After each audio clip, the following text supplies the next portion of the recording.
Bye. And our next speaker is Professor Snezana Lawrence. Hello, from Middlesex University. Hello. Hello. Nice to meet you. Nice to meet you. And the topic is about mathematicians. Do they believe? So it will be a historical overview.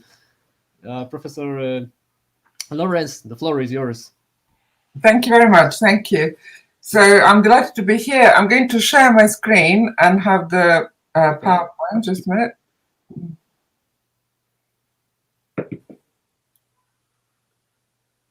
Okay.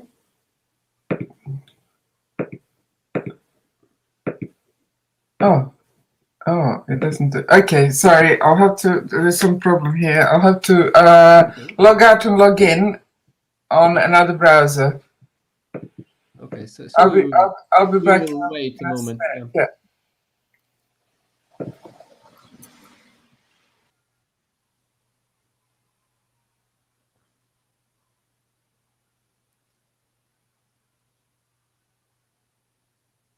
So maybe if we have some time, maybe you'll have some questions to Professor Di Freddi. You can ask using the chat or... Yeah. Oh, okay, we are back. Okay. There we are. Okay, so I'm going to do the entire screen. That is what we did a couple of days ago. Okay. Okay, is it working? Yeah, it works. Okay, lovely. Okay, so I'm delighted to be here. This talk is kind of almost continuation of the previous. So it is, however, very general, and it's made for this celebration of the World Day of Logic. And I've picked, obviously, a topic that brings mathematics and religion in one place. So perhaps it's not the best start to celebrate logic, you will explain. But hopefully I'll be able to convey that the two, the mathematics and theology, have a very long history of coexistence, and one that is still in development, and that there are plenty of opportunities for both a historical and current ontological research in this area of knowledge.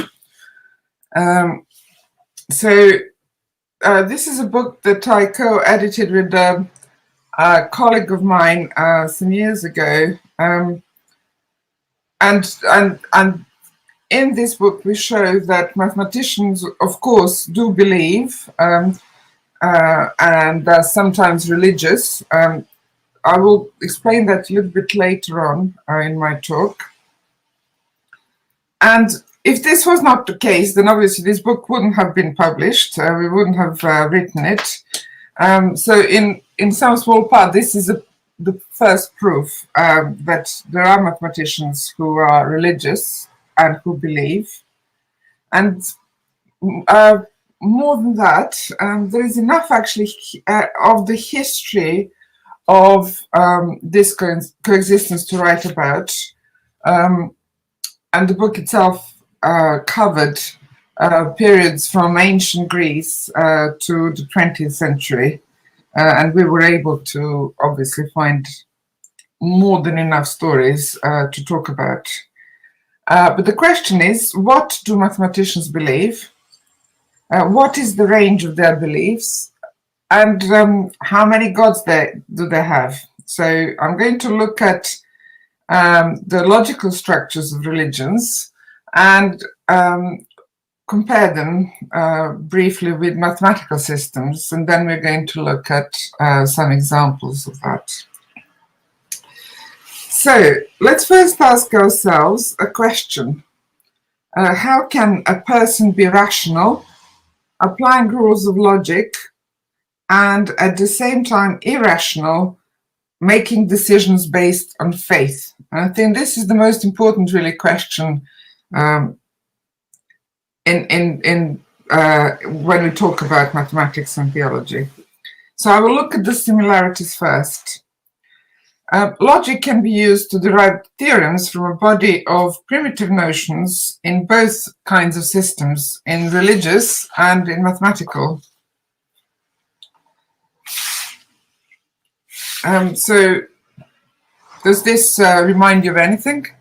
Well, of course, for those people who know a little bit about the history of mathematics, this is a picture from a page of Billingsley's edition of Euclid, the 13 books of Euclid's Elements, published for the first time in English language in 1570.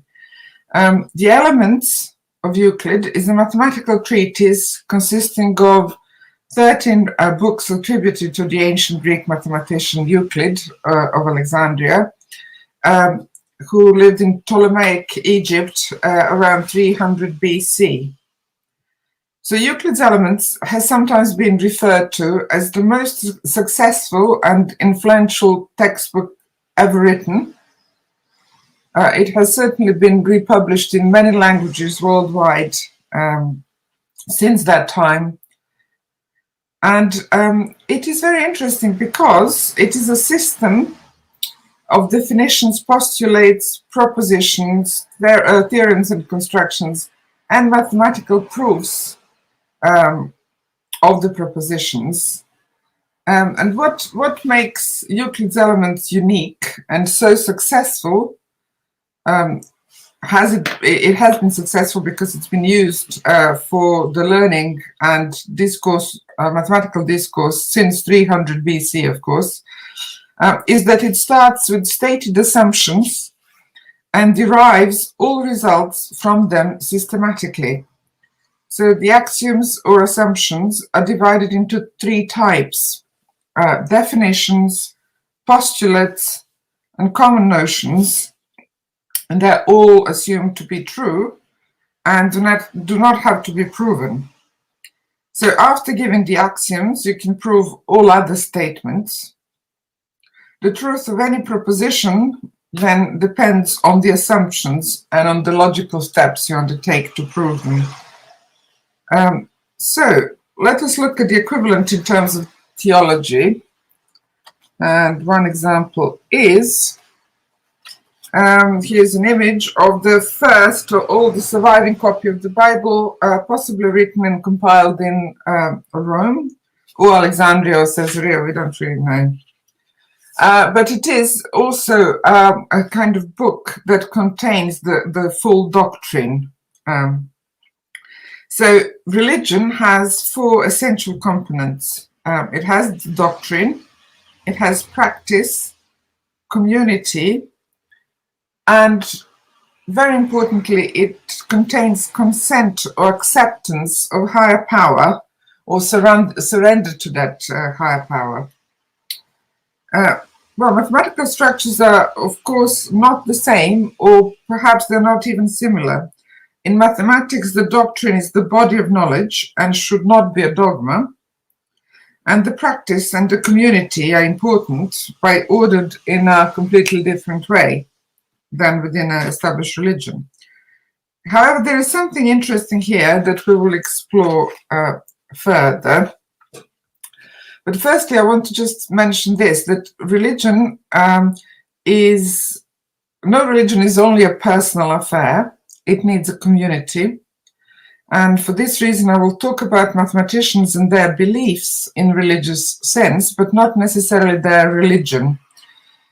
Because in my experience as a historian of mathematics, mathematicians who are interested and dedicated to this search for God can be more easily described as theologians. The patterns of their search for truth does not necessarily or even often fit within an established religion. In fact, the examples that I have been interested in the history of mathematics are of those mathematicians who believed in a higher power of some kind, a unifying deity, but who struggled to reconcile their understanding and knowledge in this area with the established religions fully. So they went into it in detail, investigated in various ways. in established religion, there is the crucial and important point that makes their structures possible, and it is this acceptance of and consent to the higher power, a surrender of a kind, if you will. So I'll look at that now. So this is it. It is this particular aspect of religion that is difficult to reconcile with the rationality of mathematics or science, and it is this irrationality of surrender that is problematic for a scientific or mathematical individual. What is more, that this irrationality has really different layers. So some writers or some theologians identify these as 4 layers. There is incomplete responsibility. There is unquestionability of norms. There is uncriticality, and there is essential unknowability. And each one of those is really difficult for a mathematician to accept. So then we come to this important question again: how can a religious person be rational, applying rules of logic, and at the same time irrational, making decisions based on faith? And can that be a mathematician?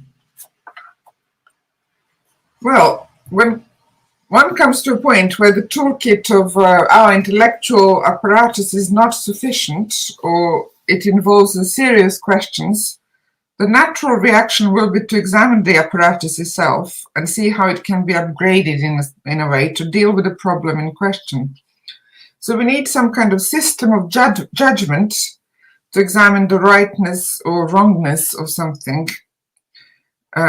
Well, you don't have to then be surprised to find that the hell is one of the images that deals with this process, dealing with decisions we make in life, etc. I'll just show you really the picture of hell, because it illustrates the point that I want to make, that there are levels of questioning, and they are difficult, or they get more difficult as you go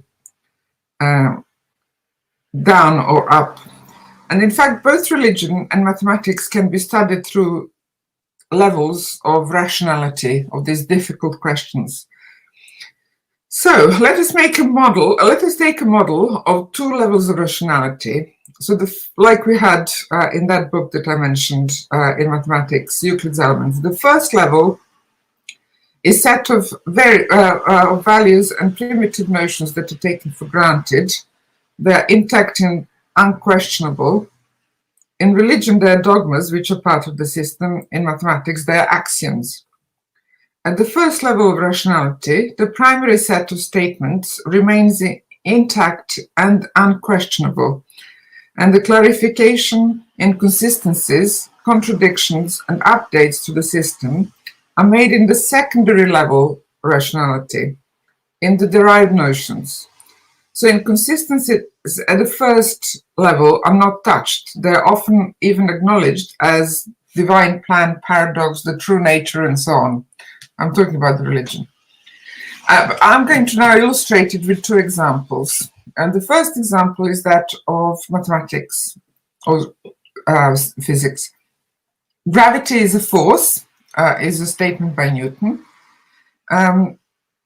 And you can replace that, or technically speaking, remove it and add a new statement, introducing in its place, gravity is a consequence of the space-time curvature, which is Einstein's definition.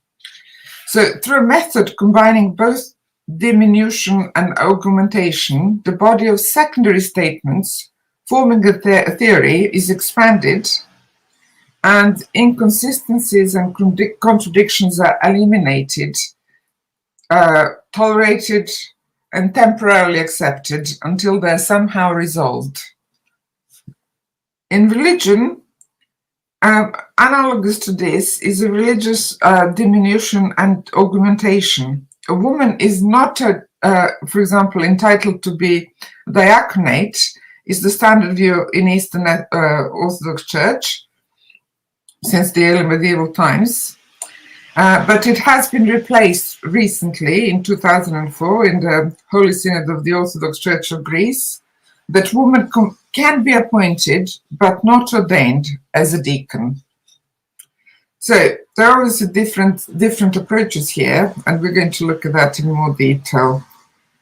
So there are different outcomes to the inconsistencies one finds along the way of this research. Okay, so we jump to England and to the 17th century. And this is a portrait of one of the great mathematicians from England, John Wallis, who wrote important books for the development of mathematics. For example, his treatise on algebra and Arithmetica Infinitorum, but also theological treatises. But that's not why I mention him. I mention him because at one stage he made this statement: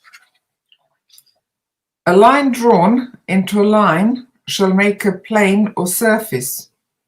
This drawn into a line shall make a solid. But if this solid be drawn into a line, or this plane into a plane, what shall it make? A plane of plane? That is a monster in nature, and less possible than a chimera or centaur. For length, breadth, and thickness take up the whole of space. Nor can our fancy imagine how there should be a fourth local dimension beyond these three." And this is an example that I like to look at because it is from the history of mathematics, and it shows one of the instances when a mathematician considered higher dimensions, but abandoned the idea very quickly on. So such contradictory statements at the primary level are considered, but consequently they're left alone, and mathematicians pay attention to something else.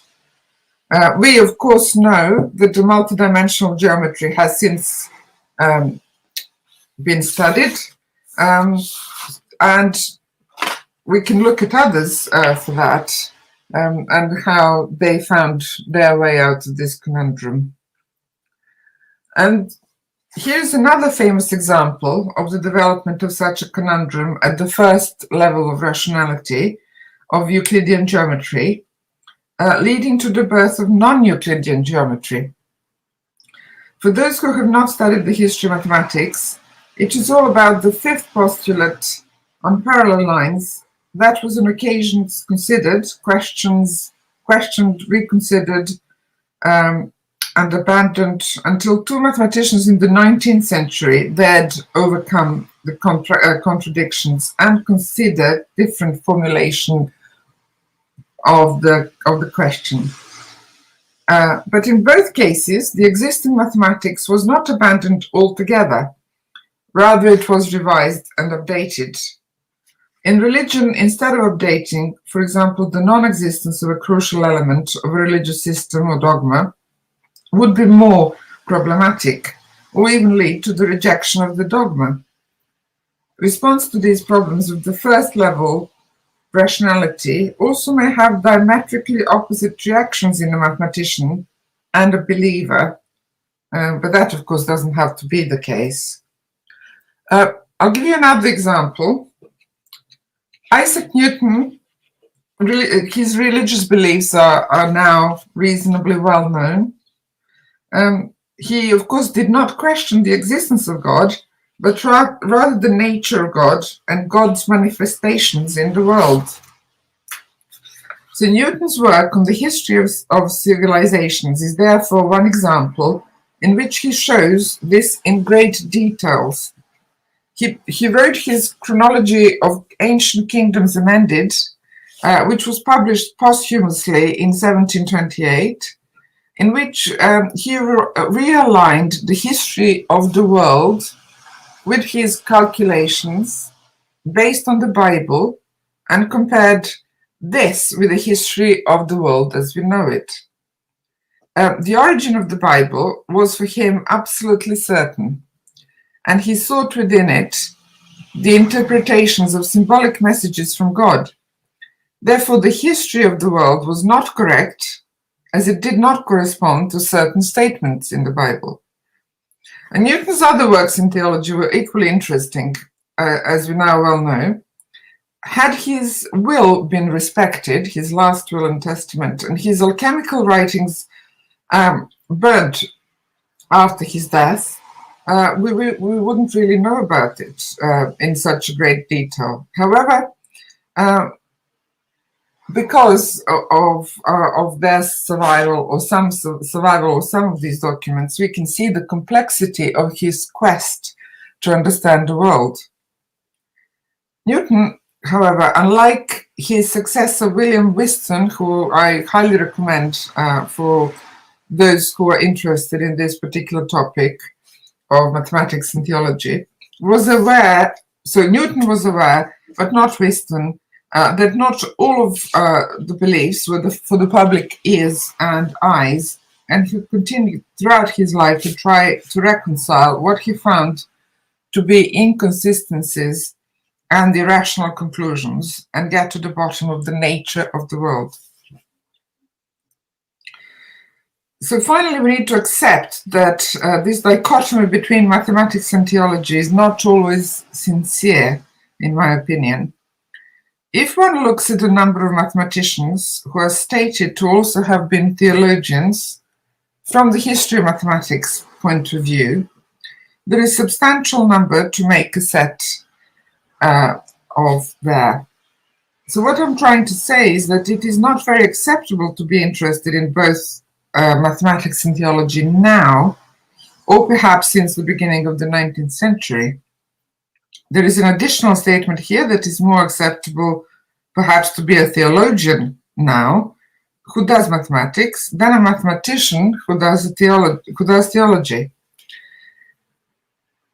Most historians of mathematics actually avoid the topic, in the words of a colleague, like a plague. But since we are in the midst of a plague, I have braved to talk about it. Some of this distaste for interconnectedness between mathematics and theology is part of the vision of mathematics as a pure logical creation, untouched by the human and not so ideal states that are common to humans. Weaknesses are ironed out tirelessly, and the system must hold. So I suggest that in the coming years, the things will begin to be re-examined, and hope also not to the detriment of mathematics or to the rigorous nature of mathematics.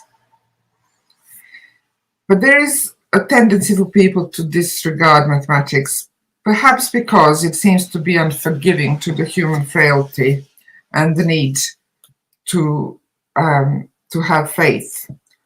The rationalism has shown to have limitations as well, and I hope that I have shown you that some of that can be overcome with the deconstruction of the methods, but also processes.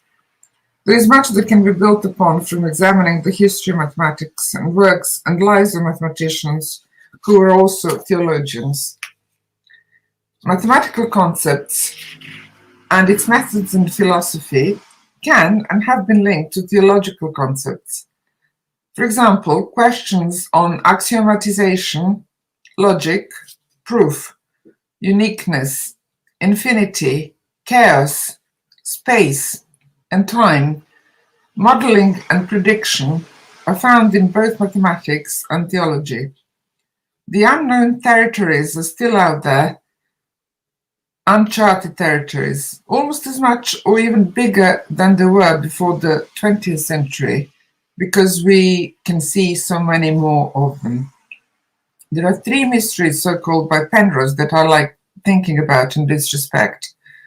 The mystery of the physical world and its relationship with mathematics.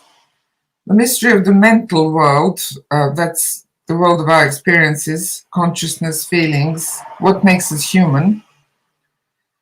And finally, the mystery of what you call the world of mathematical abstraction and joining up of the dots in a language of mathematics and science.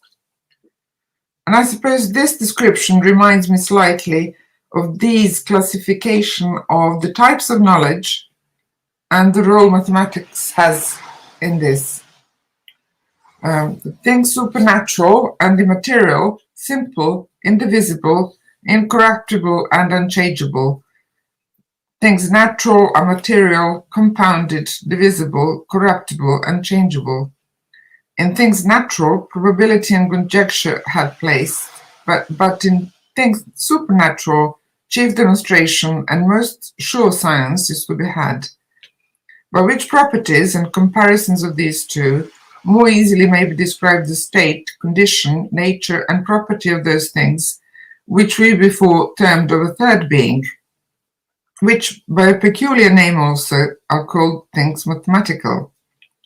In other words, mathematics is a strange participation between things supernatural, immortal, intellectual, simple, and indivisible, and things natural, mortal, sensible, compounded, and divisible.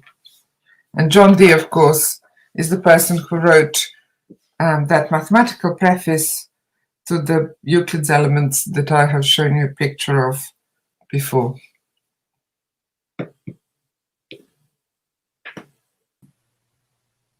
Okay, thank you very much, Professor Lorenz. It is very, very interesting to follow this whole path, the history of mathematicians, theologians.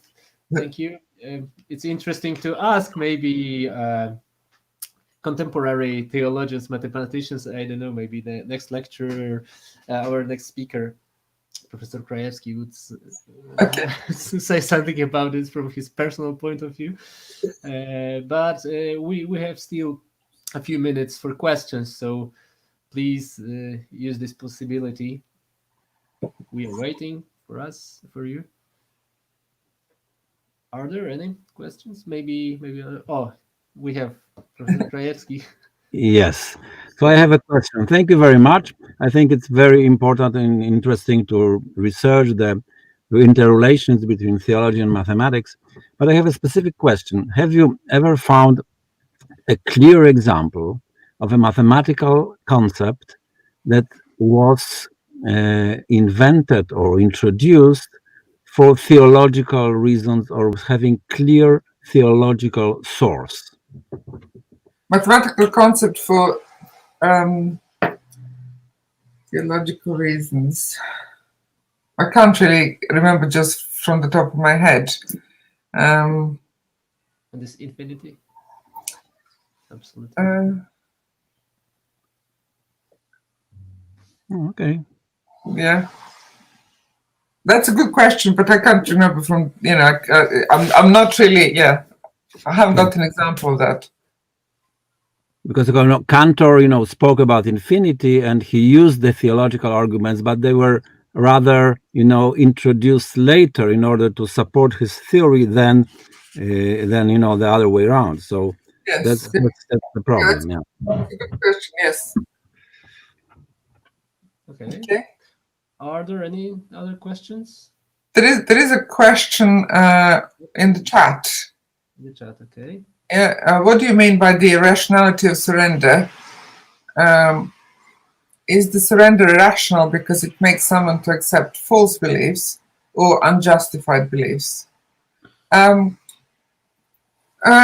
irrationality of that sort of acceptance is because you don't actually know. Yes, you don't know what you're accepting, and that is something that would be deemed irrational to someone who deals with rational propositions. So I suppose it's two more than one. It could be one, but it's something that you actually don't know. So how can you accept it? Okay. Thank you. It was very interesting, and perhaps someone else. Okay, I cannot see or hear anybody. So, Professor Lorenz, thank you very much.